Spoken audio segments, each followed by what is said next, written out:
eyes of the beholder. सुंदरता देखने वालों की आंख में होती है। शेक्सपियर क्या खूब कह के गए हैं। लेकिन यदि किसी को साफ नज़र ना आए तो वो किसी की सुंदरता नहीं देख सकता है। नमस्कार, मैं डॉक्टर सीमी कपाड़िया आज मैं आपके साथ में आँखों की हेल्थ और मायोपिया के बारे में कुछ जानकारी शेयर करना चाहूँगी। हम अपनी बॉडी का ख्याल रखते हैं, हम एक्सरसाइजेस करते हैं, लेकिन हम अपनी आँखों की हेल्थ का उतना ध्यान नहीं रख पाते हैं, क्योंकि इस कारण से हमारी आँखें नज़रअंदाज हो जाती हैं और कुछ बीमारियां ऐसी हैं जो इलाज के होते हुए भी हम नहीं करवा पाते हैं। आज मैं आपको मायोपिया के बारे में बताऊंगी। मायोपिया आँख की एक ऐसी कंडीशन है जिसमें मरीज़ को दूर का साफ नज़र नहीं आता है। पास का वो देख पाता है लेकिन दूर का वो क्लियर नहीं देख पाता है। आँख की संरचना कुछ इस तरीके से होती है कि आँख का आकार बड़ा हो जाता है, जिसके कारण जो इमेज हमारी आँख के पर्दे पे बननी चाहिए वो आँख के पर्दे के कुछ सामने बनती है। इसलिए पर्दे पे जो इमेज बनती है वो साफ़ नहीं होती है और मरीज़ को साफ नहीं दिखता है। ये मूलतः बचपन में ही डायग्नोस हो जाता है और इसका इलाज भी बहुत संभव है। लेकिन हम कैसे पता करें कि हमारे बच्चे को मायोपिया है? तो उसके कुछ सिम्टम्स हैं जो आप ऑब्ज़र्व कर सकते हैं।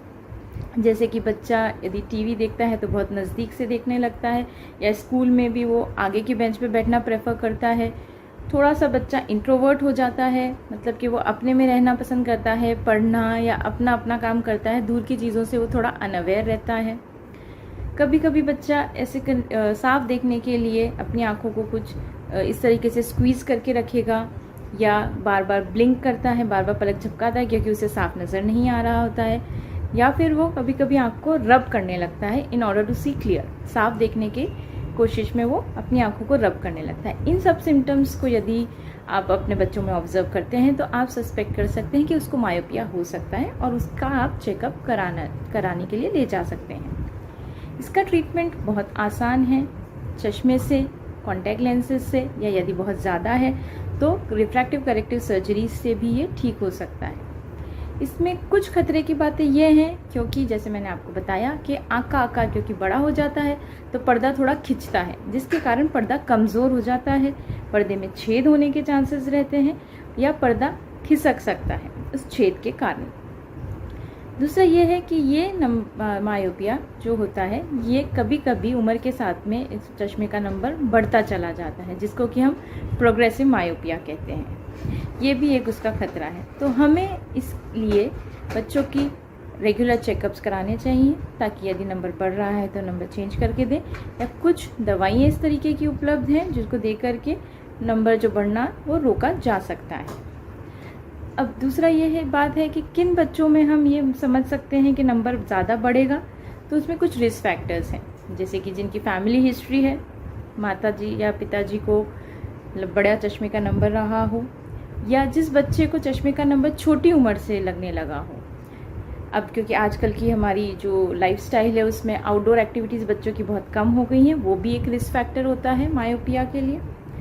दूसरा ये है कि बहुत ज़्यादा एक्सेसिव नियर वर्क, क्योंकि आजकल बच्चों की एजुकेशन और ख़ासतौर से इस पेंडेमिक एरा में जो डिजिटल ऑनलाइन क्लासेस वगैरह हैं, इसमें बच्चे मोबाइल्स और लैपटॉप्स में ज़्यादा इन्वॉल्व होते हैं, तो नियर वर्क ज़्यादा है, तो उसके कारण भी मायोपिया का थोड़ा इंसिडेंस बढ़ रहा है। इसको प्रिवेंट करने के लिए, या कह सकते हैं हम अपनी आई हेल्थ इम्प्रूव करने के लिए, कुछ चीज़ें बहुत ही सिंपल टिप्स मैं आपको दूंगी जो कि आप अपने लिए और अपने बच्चों के लिए उपयोग कर सकते हैं। सबसे इम्पॉर्टेंट है for any kind of healthy diet. हमें बैलेंस हेल्दी डाइट लेना चाहिए, जिसमें कि आप अपने बच्चों के डाइट में इंक्लूड कर सकते हैं स्प्राउटेड ग्रेन्स, जैसे कि अंकुरित चने या अंकुरित मूंग की दाल, ये इंक्लूड कर सकते हैं। आपको ज़्यादा से ज़्यादा फ्रेश फ्रूट्स और वेजिटेबल्स डाइट में इंक्लूड करना चाहिए, स्पेशली येलो फ्रूट्स जैसे कि आम, पपीता, और ग्रीन लीफी वेजिटेबल्स, पालक, मेथी, बथुआ, ये सब आप इंक्लूड कर सकते हैं। अगर आप मांसाहारी हैं तो आप फ़िश इंक्लूड कर सकते हैं अपने डाइट में, एग्स इंक्लूड कर सकते हैं अपने डाइट में, क्योंकि ये रिच सोर्स ऑफ प्रोटीन्स और एंटीऑक्सीडेंट्स हैं। साथ में खाने के साथ में हमें और ध्यान ये रखना है कि हम साथ में एडिक्वेट स्लीप इम्पॉर्टेंट है। Good night sleep is very important. कम से कम बच्चों को 7 से 8 घंटे की नींद रात में चाहिए, और बड़ों को कम से कम 6 घंटे रात में सोना चाहिए, जिससे वो फ्रेश रहें और उनकी आंखें फ्रेश रहें।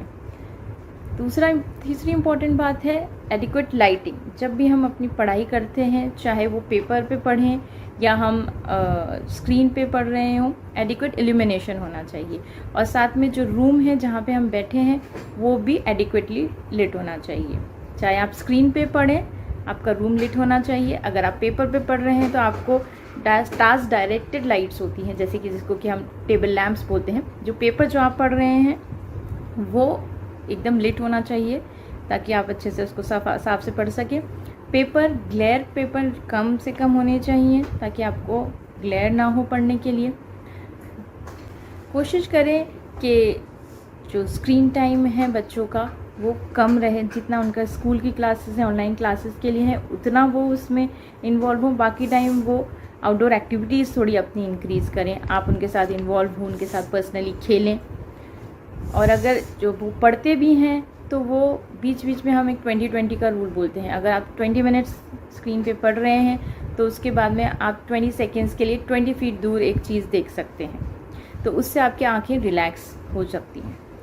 तो ये आप ट्राई कर सकते हैं। दूसरी एक्सरसाइज आप ये ट्राई कर सकते हैं, फोकस रेंज। बहुत देर अगर आप पढ़ रहे हैं तो पढ़ते पढ़ते आप पास का अगर देख रहे हैं तो आप पास देखें और फिर थोड़ी देर बाद में दूर देखें। ये आप एक्सरसाइजेज भी आप कर सकते हैं। आप अपनी फिंगर को कुछ इंचेस दूर अपने हाथ से रखें, इसको देखें, इसको क्लियर देखने के बाद में फिर आप डिस्टेंस पे देखें, वहाँ पे फोकस करें थोड़ी देर, आंखें रिलैक्स होंगी और फिर ये करें।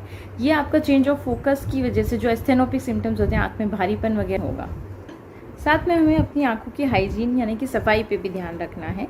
जब भी फॉर एडल्ट्स अगर कोई मेकअप अप्लाई करते हैं तो उसे मेकअप रिमूवर से कंप्लीट रिमूव करना।